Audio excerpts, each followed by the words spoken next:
La gauche française vit une malédiction qui lui est propre, c'est qu'elle est beaucoup plus clairement que les gauches nationales de tous les autres pays d'Europe, née d'un mariage intellectuel du jacobinisme et du marxisme.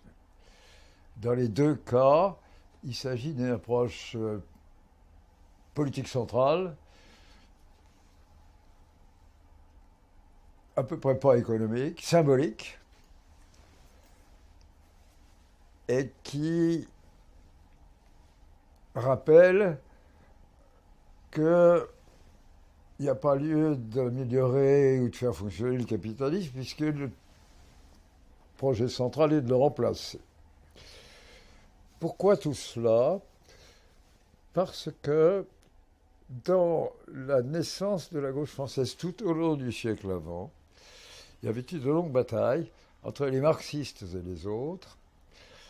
Et le cas de la France a été marqué par la personnalité qui a pris la direction des opérations politiques, qui s'appelait Jules Guesde, et qui se voulait un marxiste pur et dur, et pour qui améliorer le capitalisme et le faire marcher un peu mieux n'était pas le problème. On en est là. Le résultat est que depuis un siècle, chaque fois que la gauche n'arrivait pas au pouvoir, elle ratait son coup. Donc vous avez un refus intellectuel de la gauche française d'accepter l'économie de marché, au fond. D'accepter ce que d'autres vont appeler après le réformisme, ce sera d'ailleurs son vrai nom. Il a une aspiration révolutionnaire. Et cette aspiration révolutionnaire, alors quand les conditions n'y sont pas, parce que ni en 1936, ni en 1945, ni surtout en 1981, il n'y a pas de conditions révolutionnaires, bien entendu, se traduit sous la forme d'une exigence de l'électorat de la gauche, et notamment de sa partie syndicale. Mais sa partie syndicale est toute petite. Si elle avait été plus forte, elle aurait peut-être préservé un peu les erreurs. Parce que les syndicalistes, en général, ils savent ce que c'est que les entreprises et comment ça marche. Mais, grosse division, faiblesse d'effectifs, le syndicalisme français est déjà très faible, et nos partis politiques aussi. Dans ces conditions, le programme de gauche est en général une liste de symboles politiques touchant le social, la durée des congés, la paye, la hiérarchie dans la paye, les conditions d'assurance sociale, etc., etc., imposées par la politique et sans jamais de négociation. C'est une très très longue histoire, très tragique. La France n'en est toujours pas remise. Et nous continuons à pédaler dans la choucroute, si j'ose dire, nous continuons à avoir une gauche qui navigue dans l'incompétence. Le malheur français, il est là. Il est dans l'absence de prise de conscience économique, l'absence d'acceptation du marché. Il y a un an ou deux, un des premiers grands sondages mondiaux depuis que la Chine laisse faire chez elle, et la Russie aussi, portait justement sur l'économie de marché. Est-ce que vous êtes pour ou contre l'économie de marché? 85% de Russes, 80% de Chinois sont pour l'économie de marché. 90% d'Africains, s'il vous plaît. Naturellement, 95% d'Américains. 48% de Français. Une extraordinaire bizarrerie qui est en même temps une malédiction. Autre caractéristique française, c'est le dernier des pays d'Europe où on n'apprend pas l'économie. Ni à l'école, ni au collège, ni au lycée. On n'apprend pas. Comment voulez-vous que dans un pareil environnement, avec des syndicats si faibles, en plus, la structure de nos syndicats maintenant, c'est qu'ils se sont complètement affaiblis dans le privé et qu'ils ne restent puissants que dans le secteur public. Et dans le secteur public, on ne négocie pas de l'économie, on ne regarde pas les grands équilibres, on mendie avec le ministre du budget qui fait ce qu'il peut dans ses grands équilibres à lui. Tout ça est terrifiant. Mais tout ça est profondément culturel.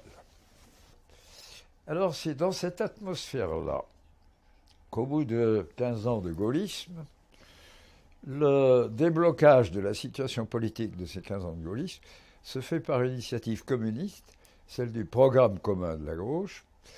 Et ce programme commun de la gauche, c'est un document extraordinaire, il doit être encore par là, qui fait un... C'est un rappel du Conseil national de la résistance. Et le programme du Conseil national de la résistance, j'ai eu à en préfacer une réédition, ne comporte les mots ni de négociation, ni de contrat, ni de convention, ni rien de tel, déjà dans le programme du CNR. Quant au programme commun de la gauche, c'est la description assez détaillée, assez fouillée, d'une protection sociale généralisée dans un système à rétribution forte, c'est-à-dire un peu dangereux. Le programme commun de la gauche, par exemple, prévoyait une hausse du SMIC d'une douzaine de pourcents, ce qui, pour n'importe quelle tête économique, était excessif sur le plan de possibilité de le faire. Et puis surtout, prévoyait une augmentation extrêmement importante de toutes les prestations sociales, notamment allocation logement, allocation familiale, etc., etc. Voilà ce que ce fut que le programme commun de gouvernement, qui a eu une formidable vertu mobilisatrice, puisque c'était la première fois depuis 40-50 ans qu'il y avait une vraie unité de la gauche. Autour d'un programme incroyablement ambitieux, sans logique interne, et où des mots comme monnaie ou inflation n'apparaissaient guère. Ça sentait vraiment la méconnaissance. Et le moyen principal, c'était de maîtriser les moyens de production et d'échange, d'où l'idée de nationaliser la totalité du système bancaire et un gros tiers, une petite moitié de l'industrie française lourde. Tout ça était très dangereux. Le drame, c'est que la classe intellectuelle française s'est pas rendue compte. Il n'y avait pas de connaissances économiques suffisantes. Tout ça a soulevé un enthousiasme autour du thème de l'unité, autour de l'idée que la victoire devenait possible, elle a été d'ailleurs, sans vraie lecture. Et puis, les quelques personnes qui avaient mis le nez dans l'économie étaient fort inquiets, c'était mon cas, et on se demandait ce qui pourrait se passer. François Mitterrand, pour assurer la convergence électorale, avait décidé d'y rester en gros fidèle. Et il avait fait une espèce de réécriture, une paraphrase du programme commun qui s'appelle les 110 propositions du candidat aux Français. Dans les 110 propositions, il y avait cet énorme paquet de nationalisation, sans d'ailleurs qu'il soit dit comment les faire, si bien que je vais avoir amené une bataille au tout début du gouvernement sur le comment faire, puisque ce n'était pas décrit. Mais c'était très inquiétant, puisqu'en plus, la totalité du système bancaire devait y passer. Alors, ce n'est pas un mystère, tout le monde le sait, mais le rapport personnel entre François Mitterrand et moi-même était très mauvais. Mais tout le monde a oublié pourquoi. Ça remonte à la guerre d'Algérie. C'est à propos de la guerre d'Algérie que j'ai osé écrire qu'il était un assassin. Ce pas des mots qui font plaisir. Donc tout ça créait une distance, une méfiance totale. Donc je n'étais pas dans la bonne mouvance. Et nous avons eu plusieurs conversations, notamment une assez longue, où j'essayais de le convaincre que le programme commun et l'idée de faire une décoction en gardant ces nationalisations extrêmes était dangereux comme tout et maladroit comme pas possible, par excès de centralisme étatique et par excès de dépenses. Et j'entreprends François Mitterrand. Ça doit être une conversation longue de plus d'une heure, chez lui, rue de Bière. Et il sait que je suis malheureux et surtout très hostile. Et il me dit, souriant, vous y croyez vraiment, vous, à tout ça? Alors, ma réponse est, monsieur le Premier secrétaire, c'est pas une affaire de croyance. Il y a des données, il y a des statistiques, il y a des chiffres, il y a des éléments de réflexion scientifique. Je fais partie de ceux qui les ont un peu étudiés. Croyance, c'est trop. Je suis absolument convaincu. Tout ça est extrêmement dangereux. Et à ce moment-là, prend un ton un peu plus ferme, un peu plus dominateur, et il me dit, écoutez, peut-être vous pensez avoir raison, mais je me trouve avoir déjà derrière moi une assez longue carrière. J'ai été 11 fois ministre. Jamais de l'économie, qui n'est pas mon domaine. Mais j'ai assisté, entre les autres ministres, à d'innombrables batailles économiques. Et cette phrase extraordinaire. Innombrables batailles économiques. Quelles que soient les raisons, pas assez d'investissement, un peu trop d'inflation, pas assez de ceci, pas assez de cela, des corrections, etc. Et me dit-il, j'ai observé que la totalité de ces controverses finissent toujours toutes de la même manière, par une augmentation des taxes sur le tabac et les allumettes. Alors, je n'ai pas mis mon chapeau pour dire au revoir, mais enfin, je suis quand même parti désespéré.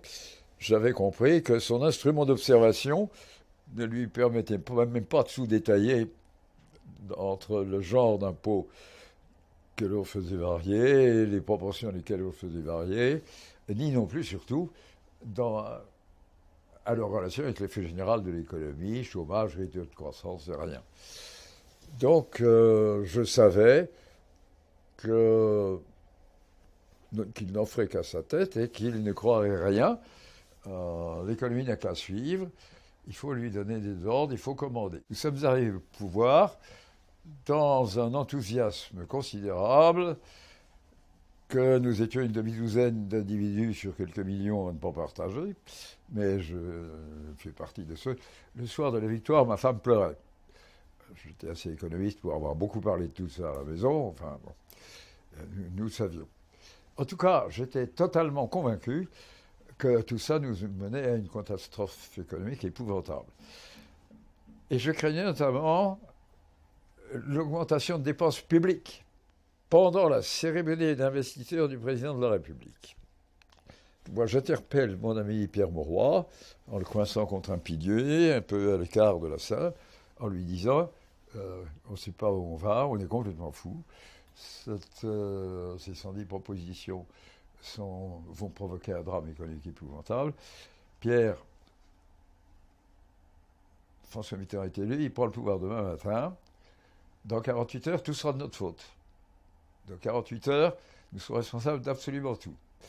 On a 48 heures pour prendre une décision de précaution qui est une grande dévaluation. Bon, là, me regarde de l'œil vague, dit « tu es si sûr », etc., etc. Il faut savoir que dans sa culture d'homme généreux et de vrai politique, Mauroy était assez inconscient de tout ça, parce qu'il avait quand même toujours pensé que l'obéissance de tous ceux qui maniaient la technique, que cette technique soit financière ou préfectorale, finirait par ramener l'économie dans le bon sens et ramener les décideurs dans le bon sens. C'était la pensée de la gauche qu'il incarnait. Naturellement, ça n'a jamais marché comme ça nulle part, mais il était dans cette pensée. Je lui dis, écoute, Pierre, les sciences, ça existe, enfin, il y a des mesures, on sait quantifier, tout ça est complètement terrifiant. Nous sommes sur une ligne absolument folle, c'est hyper dangereux, et puis tu vas voir tous nos voisins, à commencer par l'Allemagne, terrorisés et se méfier de nous, et ça va casser le système monétaire européen très probablement. Alors il est dubitatif, mais impressionné, et me dit, bah écoute, tu es vraiment convaincant, je vais en parler à Mitterrand. Et je n'entends plus parler de rien pendant 2 ou 3 jours. Le gouvernement est nommé le surlendemain, je pense. Au moment de la première réunion du gouvernement, je me permets de nouveau d'aborder Pierre Mauroy. Comme j'avais combattu cette doctrine publiquement, je sentais le soufre. J'étais un indiscipliné, un ministre dont on se méfiait, et qui était fort loin d'être porte-parole de quoi que ce soit dans cette affaire. Tout de même, j'aborde Pierre Mauroy de nouveau et je lui dis « Alors, on dévalue ou pas ?» Et réponse, Mitterrand a décidé, on ne dévalue pas en période électorale. L'imbécilité majeure. Pourquoi période électorale? Parce qu'on dissolvait l'Assemblée, donc on entrait en campagne électorale. Donc, dès le début, nous entrons dans l'inconscience économique, l'irréalisme le plus total, et sans se rendre compte. Alors, le Parti socialiste est en train de changer beaucoup parce que il y a beaucoup plus de gens qui font de l'économie parmi ceux qui ont fait des études approfondies. Mais la mayonnaise ne prend pas sur la substance des sections. Les présidents de bureaux de vote, les présidents de comités de soutien de candidats, les écrivains d'affiches et les colleurs d'affiches pensent toujours que l'économie obéisse aux ordres du politique. Et les fondeurs sont là. Qu'est-ce que c'est que ce réflexe des fondeurs? C'est l'exigence d'une signature politique, au sens venant de la sphère politique, c'est-à-dire du Parlement ou du gouvernement, d'une signature politique derrière un progrès social, décidé et financé de manière économique, mais décidé pour des raisons économiques qui sont en négociation. La loi, toujours la loi, jamais le contrat. François Hollande a des tabous de ce genre dans la tête. Mais oui. Vous ne l'attendiez pas, celle-là. Ça fait longtemps qu'aucun dirigeant socialiste, ça commence avec Jospin, ne commet plus de risques monétaires excessifs. Ça, c'est vrai. Mais ça ne veut pas dire qu'il s'est rendu capable d'inventer une contre-stratégie social-démocrate offensive. Or, c'est ça qui manque. Et ça, c'est pas non plus dans la tête de François Hollande. Jamais je n'ai eu une vraie majorité au Parti socialiste parce que j'ai cassé trop de tabous. Il fallait pour ça casser des tabous et faire accepter le retour vers l'économie de marché. Voilà le malheur de mon beau pays. Et ma vie, c'est le combat contre ce malheur-là. Et je me reproche de n'avoir pas été assez pédagogue. J'ai fait ce que j'ai pu.